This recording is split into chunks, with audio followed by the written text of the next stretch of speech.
那掌声有请这一对，有请。男嘉宾小谢，23岁，来自湖北，是一名学生；女嘉宾小许，22岁，来自广州，是一名学生。来，有请两位，有请。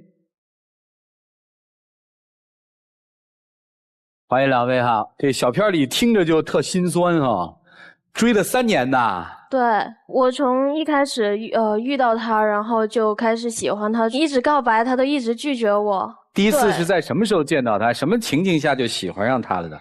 因为之前一直爱听朋友说有这么一个人，然后他特别喜欢一个女孩子，喜欢了很多年啊。然后我就想，这么专一的男孩子，要是我男朋友多好。哦。然后后来开始见面之后，就觉得他人挺好的，就开始慢慢喜欢他。你听我说，有一个男生就喜欢一个女生，喜欢了很多年，对，然后你就喜欢上这个男生了，对，我的天哪！因为开始慢慢的认识之后，觉得这人真的还不错，而且他那么专一。那专一那女人呢？就是我以前就很喜欢一个女孩子，就也是学生时代嘛，然后就一直喜欢到了大学，也是一直就是在追她。然后当时我和她认识，她就一直帮我出主意，就跟智囊团一样的，就是开始大家就是朋友之间。后来慢慢的，我就发现，她也跟我就是告白了嘛，然后我就感觉有点乱。等等啊，让我理理思路。你在中学的时候就喜欢一个女生，对，然后就读大学了。是吧？啊，对。你跟他是大学同学吗？你们俩？不是，我们是通过朋友关系然后认识的。不在一个学校。对。那你喜欢那个女生呢？她在陕西。跟你在一起读书吗？没有，我们高考的时候我们都是去了各个的省份。然后后来我就心中就一直就放不下嘛，还是一直喜欢那个在陕西的女生嘛。后来我就遇到了她，然后她也知道我的故事嘛，就一直帮我说你该怎么追这个女生啊。等于她帮你追这个女生。对。后来我一直很喜欢女生，最后也没追到嘛。我后来感觉她更适合我了，后来就跟她在一起了，我们谈了小半年。来，姑娘，你告诉我，你是她的智囊是吗？对，因为我觉得如果那个女孩不喜欢他，或者说他不够懂那女孩的话，他会特别难过。那你帮了他多久呢？作为智囊？从认识他，然后就追他开始，我知道他喜欢那女孩，但是我后来觉得，我追了2年，他一直都没有答应我的告白，我就觉得当朋友就挺好的了，可以一直陪在他身边。然后我就你跟他告白过几回？不下5回吧。分别告白的方式是什么？就第一次，我是在他宿舍楼下摆爱心，也打电话给他，他一直没有下来。然后你就看着蜡烛灭掉。对，我一直在楼下等。哎呀，这心是碎了的。特别心寒那时候。第二次呢？但是我觉得够努力就可以了。然后第2次给他写情书，我让朋友帮我转交给他。我不知道他到底看了没看，反正没有给我回信。第3次是跟朋友一起吃饭的时候，因为朋友知道我喜欢他，然后约他一起出来吃饭的氛围是挺好，但是我跟他告白之后，他脸一下就冷了。你是怎么说的？我喜欢你，你跟我在一起呗。小谢，你当时我就不知道自己说什么，然后我就很尴尬，我就感觉我也不能答应他，我也不能那个，我就走了，我都不知道该怎么选择，反正这就算第3回了。第4回呢？那天他生日，他约了他的朋友，然后那天我也厚着脸皮去了，然后没请你？没有。好，行了，去了，然后呢？大家玩真心话大冒险，刚好那个惩罚就是他叫亲旁边的那个女生，然后我在他旁边，他看了我一眼，然后就没说话，然后就说我一黄花大闺女这样不大好。他说的哈？对。然后愣了一下，我就跑过去抱着他了，我说你考虑一下我呗，我喜欢你那么久。然后他一把推开我就走了。我的心呐，还有吗？有点想不起来，反正我真的每次见到他没事我就跟他说我喜欢你。行，我觉得差不多了啊，够心碎的。然后你看不行了，你就说那与其这样，我就帮你追那女孩，是这意思吗？对。就在这2年里，你还在追那个女孩是吗？对。你靠什么追呢？其实我以前嘛，我是很胖的嘛，然后我就想特别努力嘛，然后我就学习啊、兼职啊，然后包括也减肥，也是想就是塑造自己，给她一个更优秀和更加好的自己嘛。其实我追那女生也追得挺痛苦的，我就后来就想问她，我就说怎么才能把那个女生给追到，然后就这样，然后就从追她变成了帮她追那个人，你们俩够拧巴的了。什么时候你们俩在什么样的机缘下就成为了男女朋友呢？就有一次他在陕西打电话给我，然后当时我还在想他肯定是去找他了，然后他说他特别伤心，能不能去陪他啊？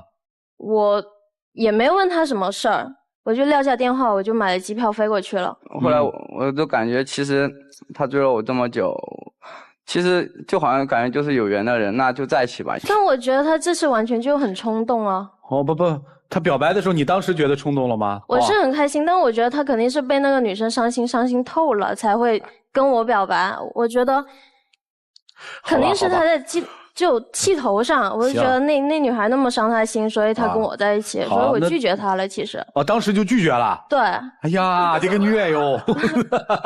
但是他接下来2个星期一直在跟我发微信，然后又喜欢我了，然后就在一起了。因为我肯定是很开心。不就开开心心的吗？大家彼此很熟悉。可是我总觉得我们之间永远隔着那个女孩。有一次我们去旅游。他说累了，然后想休息，我们就走进咖啡厅。我把咖啡端回来，就端到座位的时候，我不知道他看到了什么，他就这样冲出去了，然后撞到我，咖啡洒了我一身，他头都没有回。然后冲出去看门口的时候，他人已经不见了，行李什么的都在座位上。这干嘛去了呢？我后来给他打电话，我拎着行李去找到他的时候，他说看到一个长得很像那女孩的人。这个事情我跟他就道过很多次歉，因为我突然就看到，就我一直感觉特别像喜欢那个女生，我就特别放心不下她。我想她在一个陌生的城市跟一个陌生的男生在一起可能会不安全，我当时就真下意识，我都没有反应，我就直接就冲出去了。行，知道了，不再说了啊。可是他一点都不担心我。后来呢？我出去我就后悔了，我就感觉自己就干了一件就没法被原谅的事情。然后我想了很久，我想跟他打电话，然后我刚准备跟他打电话，他又跟我打电话了。我一想，我就说就如实说了吧，不然越描越黑。我就一直也在慢慢改，但是就是这一件事，我们现在主要就是每次一吵架，然后他也总是会拿这件事然后说，但从此之后我真再也没有就是干过那么不注意的事情了。就我也很后悔。除了这件事之外，在后来你们的交往过程当中，他还老惦记那个女生吗？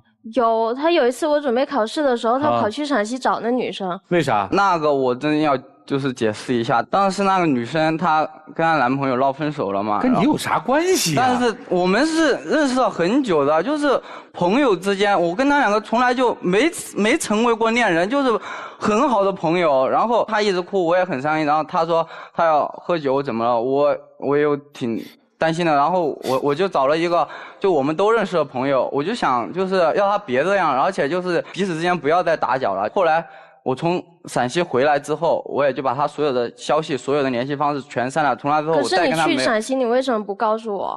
因为我感觉我们现在的矛盾就是一聊这个女生我们就炸了，就一聊这个女生就矛盾特别多。但是我真没有干过就是对不起你的事情，我跟他2个就是朋友，真的。女生就因为这个你炸锅了吗？还有别的事儿吗？还有一个实在是忍不了，我有一次用他电脑发邮件，然后发现一个链接，我点进去了，然后发现他开了一个博客，那博客里面写的全都是关于那女生的东西。受不了了。真的受不了，怎么会有一个女生，你跟她谈恋爱，结果她心里一直装着另外一个女生，没有一个女生受得了。所以你想分手了？真的，这半年受不了的，每次遇到什么事情，那女生都永远的卡在我们中间一样。我感觉我们2个心走不到一起。爱谁呀？我现在挺喜欢她，我跟以前那女生没有联系了。你能接受跟她分手吗？可能近期会很难过，但是我觉得如果再这样继续下去，他心里还装着那个女生，那这样谈恋爱没有意思。3年的时间得出了一个正确的结论，这样不是谈恋爱啊！听听老师们怎么帮助这对年轻人调整吧。一起进入丘比特问卷。你们2个人在爱情萌芽的那个阶段，2个人对待爱情都很单纯，束手无策。你只知道你喜欢他，你觉得这个爱就是用感动用习惯就会把他变成你的男朋友，就会让他像你爱他一样来爱你。你一开始对爱的定义和理解就是错的，爱是很冲动的，爱就是一瞬间，我看上你喜欢上你，我就是爱上你了。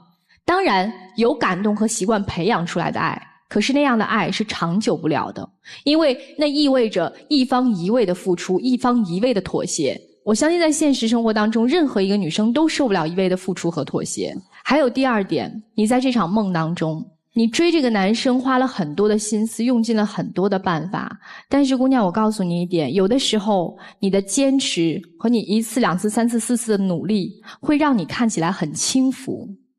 你在他心中一开始的那个定位就会觉得，你看我这么优秀，这女孩一直这么死缠烂打追我，会把你想的你在他心里一开始的那个位置就没有那么高。后来他一味的利用你当他的智囊团，当然可能不是他的本意，是你想要为他付出，但是之后慢慢往下发展，你的这场梦就变了，你的心里开始变得不平衡了，可能到后来以至于到最后第3年的时候，对他已经不是说当初的那种喜欢，你可能是一种不服气，我就不信我怎么就追不上你，我怎么就拿不下你，我偏要试试看。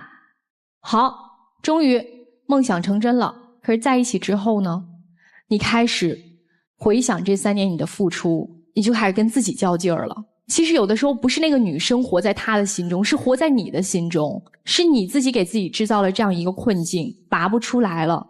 再来说男生的问题，有一句歌词说的特别好，得不到的永远在骚动，被偏爱的有恃无恐。就是你一直追不到的那个女生，你一直暗恋的那个初恋，你得不到她，你永远把她想象成最美好的样子，和这个在你身边的女生一直在默默为你付出的，你就觉得无所谓。有的时候你应该换位思考，你想你也尝过追人的滋味，然后被拒绝的那种感受是什么样的，那换到他的身上呢？将心比心。我们再说的更加百转千回一点的剧情，假如那个女生你去给她买了咖啡，然后那个女生看到了她喜欢的那个男生，啪冲出去把你的咖啡撞洒，撞了你一身，然后回来告诉你，哎呀，我看到我喜欢那个男生，他跟别的女生在一起幸不幸福，你是什么滋味？换位思考一下就会明白对方的感受。我告诉你一个最简单的道理，如果当你决定放弃了之前的那一个你喜欢的人，从此之后我跟他就是陌路人，珍惜眼下，珍惜当下，不要多年后回过头来后悔我错过了一个为我付出这么多的好姑娘，好吗？只要无愧于青春就好了嘛，对吧？好，谢谢。谢谢老师。谢谢沙老师。来，宇东啊，我想问一下，两个人都是初恋，对不对？对方都是彼此的人生第一次恋爱，对不对？感情的事情一定是自私的。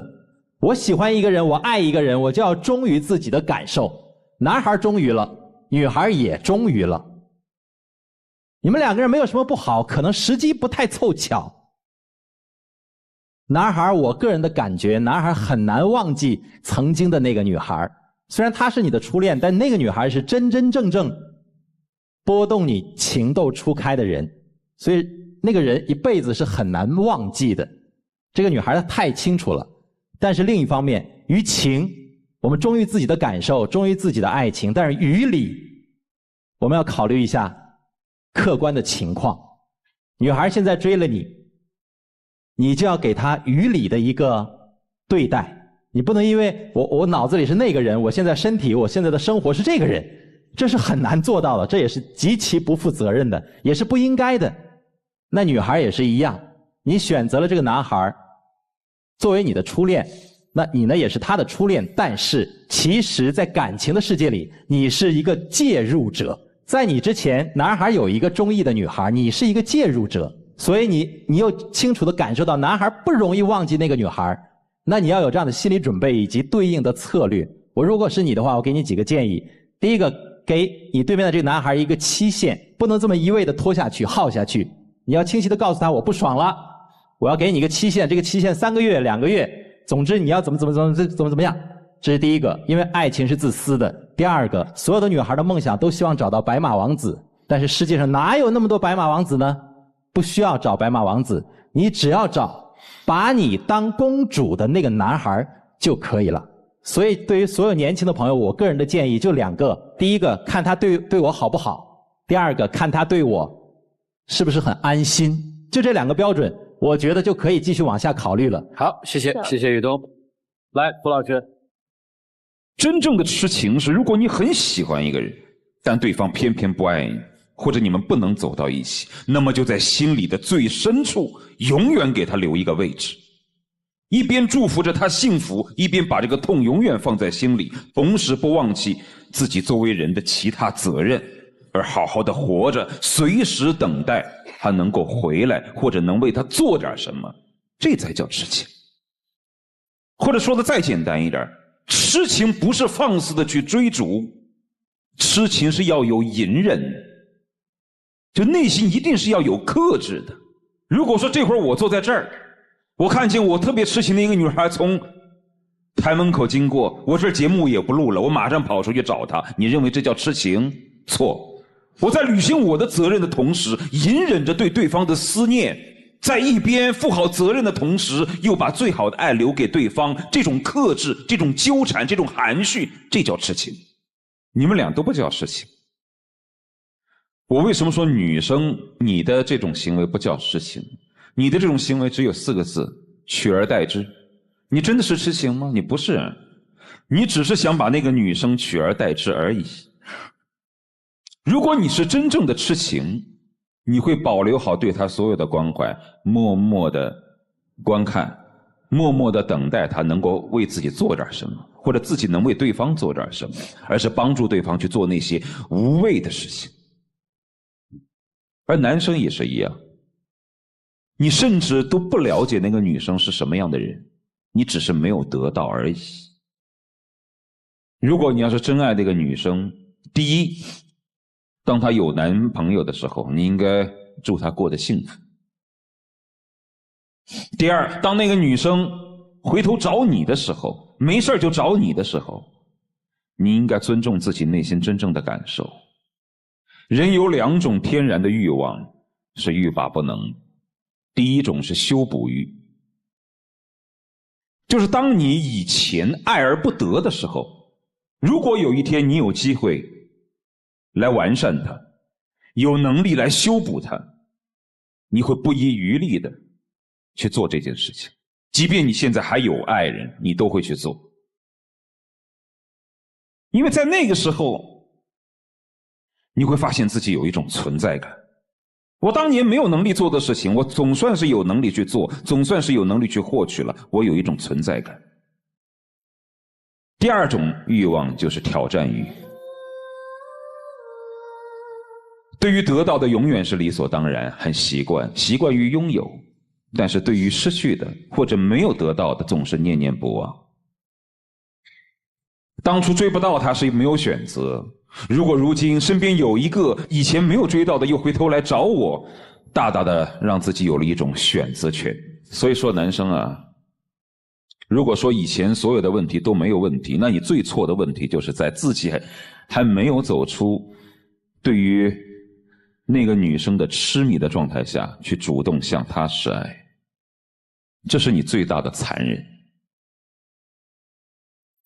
总而言之，你们2人不配说痴情。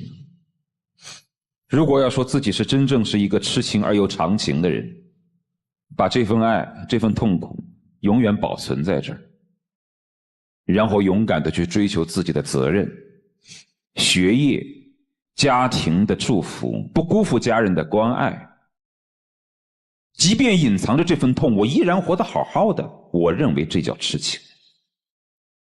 听明白了吗？明白了。好，谢谢涂老师。好了，一起进入那几天和古方红糖真情60秒。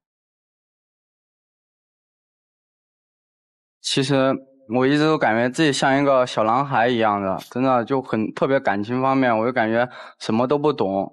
但真的通过一个时间，我感觉我长大了，我还是挺舍不得你的，我希望你能给我一个改正的机会，让我慢慢的成长，可能就加一个期限吧，就像周星驰说的一样，但我不需要1万年，对吧？可能我就感觉就半年左右的时间，我肯定跟以前不一样了。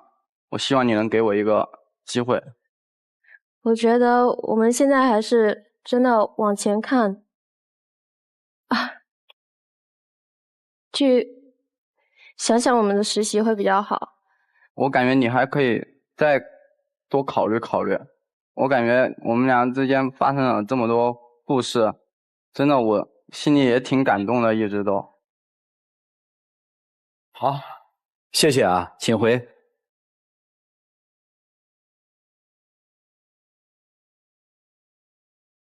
看看他们自己的选择，请开门。